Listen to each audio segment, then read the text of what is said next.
To one every time with a different style king with another video. And before I start, I'm not getting any financial advice. And this topic I'm about to talk about what really gets me. It gets my gears going. It gets my gears grinding. It just really irritates me.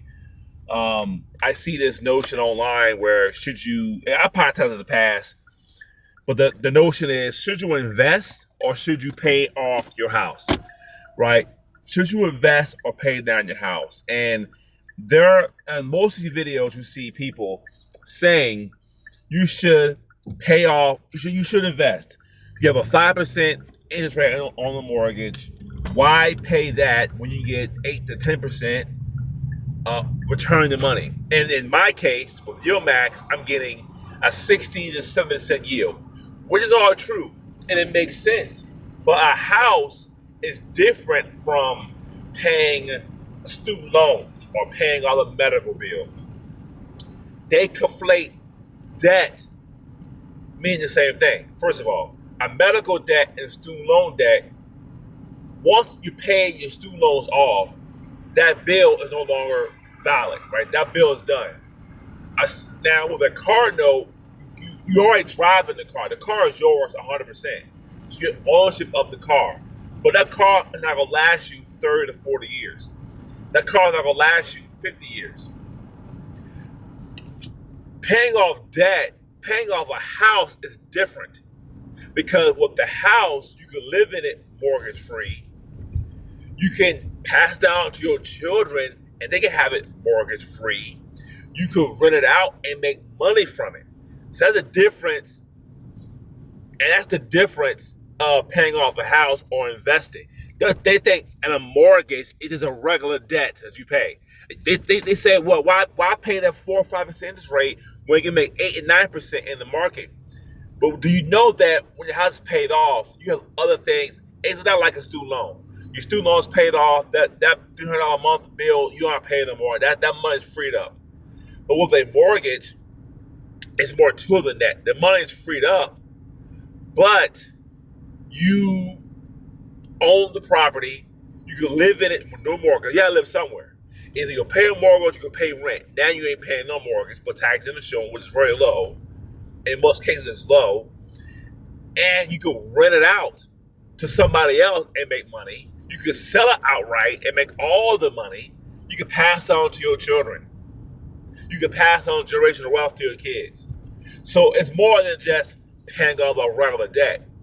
My portfolio's here. My wife and I, we're doing both. We're investing and paying down the house. Now, some people, the basic stuff to pay down the house is take your mortgage payment, divide it by 12, and tack that to, so you're more of an example. If you're more of $1,200 a month, you would do $100 every month toward the principal, and at the end of the year, you send a whole mortgage payment to the mortgage. And that would shave off, 3 to 4 years off your loan? Now, if you're married, it's even better because now it's two people doing that. So you can do $50 a piece if you want to be cheap, or I do $100, you do $100 a year, and then we send two mortgage payments to the mortgage, and that will kill it as well. So again, once the house is paid off, once it's paid off in full, you will have a house paid off. Because you gotta live somewhere where you can live mortgage free. You can rent it out, pass it on to your kids, and the rent aspect can be a part of your retirement. When you retire, you need money coming in without you working.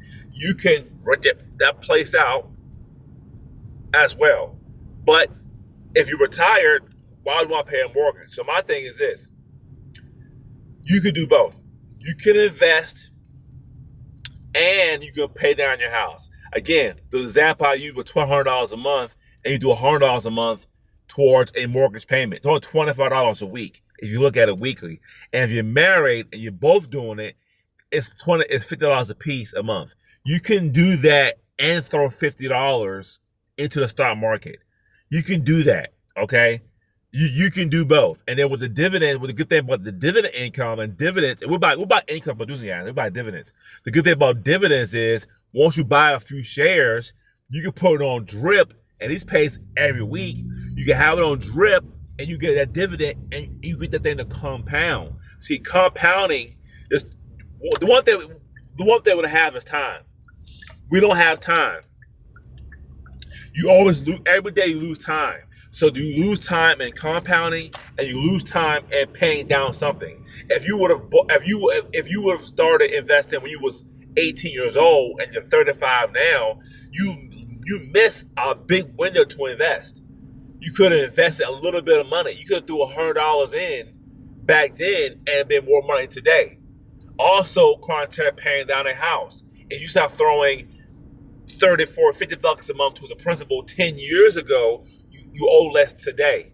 So time waits for nobody. Compounding takes time, and that's the magical, because again, these dividends that I buy from Max pay every week. So you get dividend every week. If you pay dividend every week, you can reinvest that back into the stock. And that can compound over time.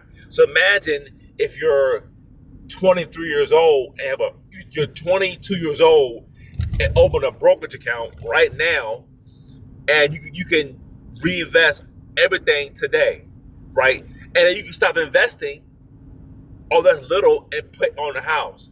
It's easier if you're married, because now there are two incomes hitting investing, and there's two incomes paying down the house.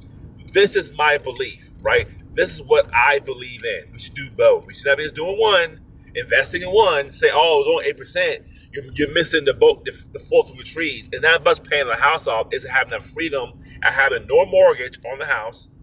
You can rent it out for all the money. Is that tax and insurance? You can rent out all the money if you want to, right? And the most important thing that I love the most, my number one, is passing on to your children.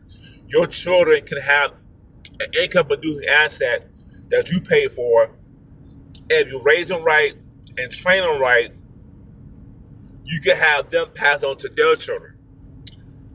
That's the end of my video. In my opinion, you should do both. Budget your money like I do, and do both. And guess what? I've been doing this and paying down our house. My wife and I have been paying down our house. And now I got $37,000, making $2,000 a month, and we're still paying down the house. And guess what? I can stop investing, use $2,000, and go full blown paying the house off now, if I choose to. Thank you for watching.